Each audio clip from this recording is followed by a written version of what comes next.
عليكم الزلفلاون. اليوم ندير لكم صابلي ان شاء الله يعجبكم بالفلون. نديرو بهذا المول هذا هكذا، ولا حبيتو شكل اخر. نديرو نقول لكم المقادير. عندي 250 غرام مارغرين، 2 بيضات، كاس تاع كاوكاو محمص ومرحي، نص كاس تاع فلون شوكولا، نص كاس سكر كلاص، كاس اتاي تاع زيت، زيت سونغو، لافاني مع كيس خميره كيميائيه. نلمو المقادير، نلمهم بالفرينه ومن بعد نشوفوا كيفاش نديروا التشكيل. بعد ما لميت هذيك العجينه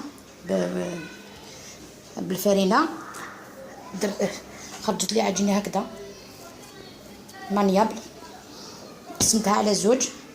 بس لا بروميير درت بهذا المول، فوالا.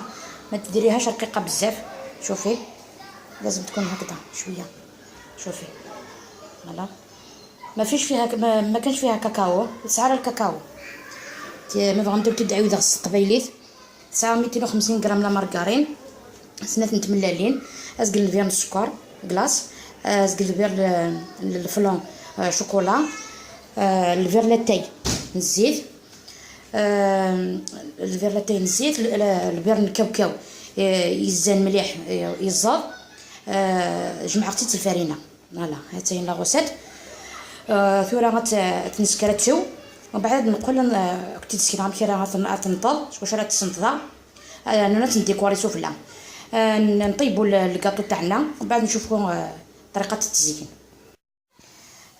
ولا الشكل النهائي للصبلي تاعي ان شاء الله يعجبكم، فوالا. كي طاب درت باش ما نطولش في الفيديو تاعي، لصقتهم بلا كونفيتور مع حلوه الترك. درت ميلونج حلوه الترك كونفيتور ومن بعد لصقت بهم. هادي من الفوق درت لا موتي شوكولا لا موتي كاوكاو. ابخي لصقتهم بلا كونفيتور مع حلوه الترك. درت هادو لي زيكزاكت بالشوكولا بلون، فوالا. هاي الطريقه ان شاء الله يعجبكم.